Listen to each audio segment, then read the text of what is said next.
ঘরে যদি প্রাপ্ত বয়স্কা মেয়ে থাকে তাহলে তাকে বিয়ে না দিয়ে হজ করতে যাওয়া যাবে না, এই কথাটি ইসলাম সম্মত কিনা? বিষয়টা শরিয়ার আসলে মেয়ে প্রাপ্ত বয়স্ক থাকলে তাকে বিবাহ দিয়ে হজে যেতে পারবে না এরকম শরীয়ী কোনো বিধান আমাদের জানা নেই বা এরকম নেই। মূলত প্রাপ্ত বয়স্ক হলে পরে মেয়েদেরকে বিবাহ দিতে হবে, এটা অবশ্যই একটি জি। গুরুত্বপূর্ণ কার্যক্রম তার অভিভাবকের উপরে।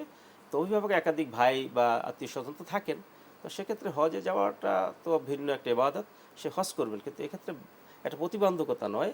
তবে এ জাতীয় কার্যক্রম সামনে থাকলে অবশ্যই এগুলো পালন করা, এটা ফিতনার আশঙ্কা আছে জাতির উম্মার, সেজন্য এটা অর্থাৎ কমপ্লিট বাবা করা মা আমাদের অনেক সময় জরুরি। চিন্তা করেন যে আমার বড় মেয়ে, তাকে কোথায় রেখে যাব, সেফটির একটা ব্যাপার না, থাকে। এটা আপনি এই বুঝতে চিন্তা পেরেছি, থেকে এটা সামাজিকভাবে তারা এই এটা চিন্তা করে থাকেন। আপনি এটা ঠিকই আছে, আপনি যেটা বলেছেন যে হাল হুয়া ওয়াজিবুন আলাল ফাওর আলাত তারাদি, যে হজটা কি আল্লাহ আপনার তারাখে। জি।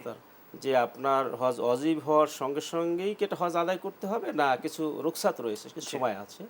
তো ইমাম আজমের মতে যে হজ ফরজ হওয়ার পরে রুখসাত রয়েছে, কিন্তু অবশ্যই আদায় করতে হবে। আদায় করতে তো হবে। সেক্ষেত্রে এরকম একটা বিধান আর কি, যে সেটা ওটা পূর্ণ করতে হবে, বিষয়টা এরকম নয়। হজ করতে হবে, হজের বিধান পালন করতে হবে, সেক্ষেত্রে সে তার বিবাহ উপযুক্ত সন্তানকে বিবাহ দিতে হবে, এটাও একটা গুরুত্বপূর্ণ আমল করতে হবে। নিঃসন্দেহে। কিন্তু এই জন্য যে দেরি হয়ে যায় হজের, সেক্ষেত্রে প্রবলেম হবে না, বাট হজ তাকে আদায় করতে হবে। নিঃসন্দেহে।